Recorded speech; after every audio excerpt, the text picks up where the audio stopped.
Good afternoon, I hope everyone's well today. Thank you for watching, as always, it is appreciated. There's been rumblings in the media and on the front pages today saying that ousting PM will trigger an election, Starmer allies warn.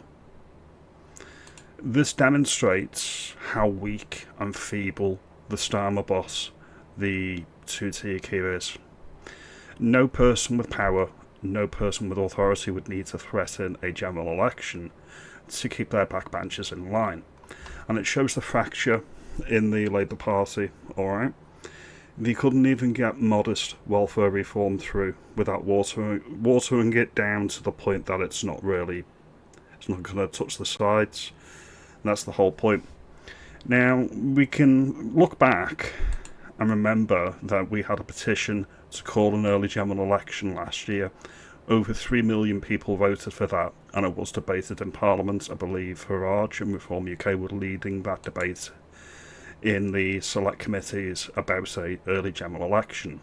It was performative and it didn't happen, and we didn't get an early election, even though the public, myself included, would greatly want an early election. The King would refuse any dissolution of Parliament that the PM tried to trigger under these circumstances. I've made a similar video in the past. Very, very clear, our King isn't powerless, our King isn't ceremonial. They are a constitutional monarch, they are a limited monarch.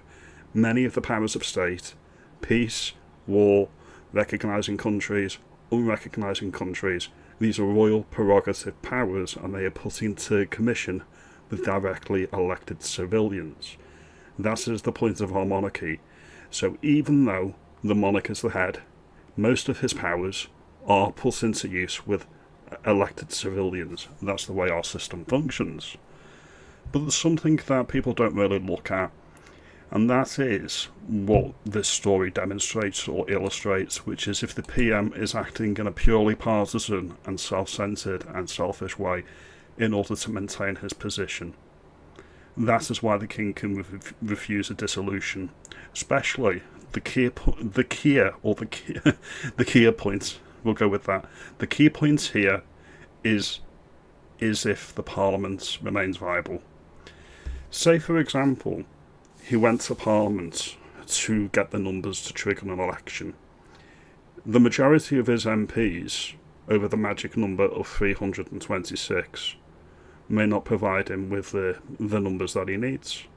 However, if he went cross-party to the opposition parties, he may get the numbers there to trigger an election. That's the issue, is the viability of the Parliament. And we have something here, it's called the Lassalle's Principles. In 1950, actually Sir Anthony Lascelles wrote to the Times setting out when the monarch might refuse the Prime Minister request for a dissolution. The monarch could refuse if these three conditions. The existing Parliament was still vital, viable and capable of doing its job, i.e., if two-tier was gone, would a majority of his MPs or a majority of the House of Commons have confidence in the new Prime Minister? If the answer to that question is yes, a dissolution is not needed. A general election would be detrimental to the national economy. That's neither here nor there. I'd argue it's detrimental to the national economy that the Labour Party is in power. And the third, the monarch could rely on finding another Prime Minister who could govern with a working majority in the existing Parliament. These are not binding rules, they are conventions, but guide the Crown in the discretion of extreme constitutional situations. So that's the issue. Keir Starmer's threatening many of his politically inexperienced MPs and saying, "Back me, I'm going to trigger an election." What many people in the media circles who are bigging up the drama either don't realise or are playing along with is the King in all reality would refuse that dissolution because the Parliament that has been drawn is still viable. It's a similar argument I made previously. If Reform were in power and the Reform MP became disillusioned with Prime Minister Farage, could they force him out without Farage triggering election and install, for example, Rupert Lowe as Prime Minister? It's the same principle that I'm explaining here in this video for Labour. It's exactly the same principle. if another Prime Minister can be drawn from the Parliament that commands the majority support, a new election is not needed. It's as simple as that.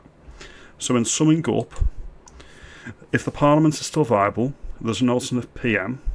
Therefore, under the Lascelles principles, the monarch could refuse the dissolution request, even if the PM had cross-party numbers. If there was a majority of his MPs could install a new PM, then a dissolution would not be needed. All this comes back to the point of how unsustainable Tuti Akira is as Prime Minister. A strong leader would need to threaten these types of things. A strong leader would have control of comms. A strong leader would have a united political party. Most of the issues, either under Tories or Labour governments, have come from disunited parties and warring factions within a broad church and open coalition of their particular side. That's why you have One Nation Tory wets and you have the hardline Brexiteers. There's something like 7 different factions within the Tory party, and they all want different things. And they're similar within the Labour Party, because they're so broad, they can't actually get anything done. Alright? Centrism is the enemy here. Inertia is the enemy here, that we can't actually get anything through. Ignore the papers. Ignore people saying that the Prime Minister's going to call a general election. Do not get your hopes up. Me more than anybody would love a general election tomorrow. Alright? It's just not going to happen.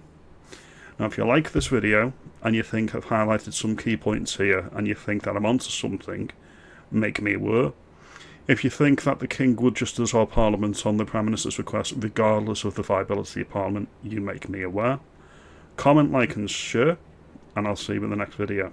Have a good day.